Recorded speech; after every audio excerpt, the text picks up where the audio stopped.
Assalamualaikum warahmatullahi wabarakatuh. Perkenalkan, saya Dimas Mariata Satria Utomo dengan nomor MM 23312090. Di mata kuliah kali ini saya akan bahas tentang beberapa sistem yang saya gunakan, kemudian saya riset di proyek ini dengan kelompok kami. Jadi untuk kelompok kami itu bermitra dengan nama mitra listrik. Nah, judul yang kelompok kami cantumkan di proyek ini adalah berikut. Perancangan judulnya itu adalah perancangan aplikasi berbasis web untuk toko lampu butir listrik. Kita sepakat untuk menggunakan mitra itu, kemudian ada studi literatur dan itu ada UI UX, kemudian ada web development seperti HTML dan CSS. Kemudian kita ada model pengembangan menggunakan waterfall, RAD, dan prototyping sebagai perbandingannya. Lanjut, kita langsung aja ke sistem yang kita gunakan di project kali ini. Itu adalah pertama flowchartnya itu, alurnya itu ketika kita mulai itu kita langsung masuk ke halaman utama untuk mencari produk apa yang akan kita beli. Kemudian produk itu, setelah kita mencari produk itu, bisa kita lakukan metode untuk tambah ke keranjang. Setelah kita masuk ke tambah ke keranjang, kita bisa pilih antara kita akan masuk ke menu utama lagi, kembali ke menu utama lagi untuk membeli beberapa item yang akan kita butuhkan, atau kita langsung ke check out.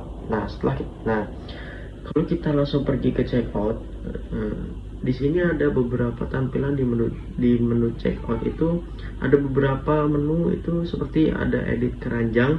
Nah, di edit keranjang itu kita bisa memperbarui jumlah item yang kita masukkan ke keranjang, ataupun kita bisa menghapus item yang kita masukkan ke keranjang tadi. Setelah itu diperbarui, kita langsung ke check out.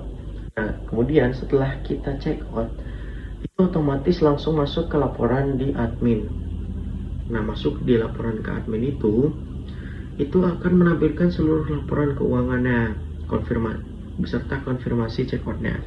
Setelah itu, admin akan memperbarui laporan dan kemudian selesai.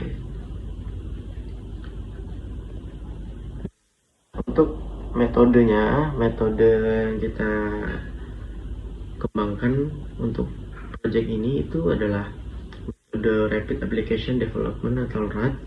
Jadi metode Rapid Application Development RAD ini adalah pendekatan pengembangan perangkat lunak yang kemudian menekankan kepada kecepatan dan fleksibilitas. Nah, RAD ini juga memungkinkan pengembangan aplikasi dilakukan dalam waktu yang singkat melalui pembuatan prototipe secara berulang yang terus diperbaiki berdasarkan umpan balik dari penggunaan mitra.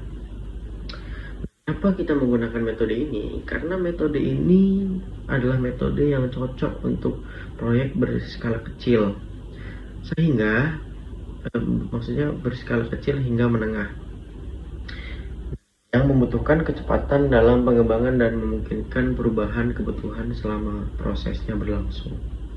Analisisnya ini, aplikasi dimulai dengan menampilkan header dan interface utama. Kemudian ada data produk, default lampu pilih sebagai watt, kemudian kabel roll solar yang sudah tersedia. Nah, user itu dapat memilih berbagai jenis aksi dari menu utama. Bisa baca di sini ada manajemen produknya, kemudian ada sistem keranjang belanja, kemudian ada proses checkout yang sudah saya sampaikan tadi, kemudian ada laporan keuangan. Nah, ini ada fitur utamanya nih yang membuat itu adalah ada manajemen produk atau CRUD, kemudian ada sistem keranjang belanja, kemudian ada checkout dan pembayaran, kemudian ada laporan penjualan real time, kemudian pencarian produk. Nah, untuk login sendiri kita belum implementasikan ke dalam proyek kita. Untuk pengembangan aplikasinya itu dilakukan secara iteratif menggunakan metode RAD yang sudah saya jelaskan pada tahap awal itu. Nah, seluruh proses ini dilakukan secara paralel dan fleksibel, yang memungkinkan untuk merespon perubahan kebutuhan tanpa harus memulai proyek dari awal. Teknologi yang kita gunakan dalam pengembangan itu mencakup HTML dan CSS. Untuk pembahasan kali ini kita cukupkan sampai di sini saja. Hidup kesepian tanpa kasih cukup sekian dan terima kasih. Assalamualaikum warahmatullahi wabarakatuh.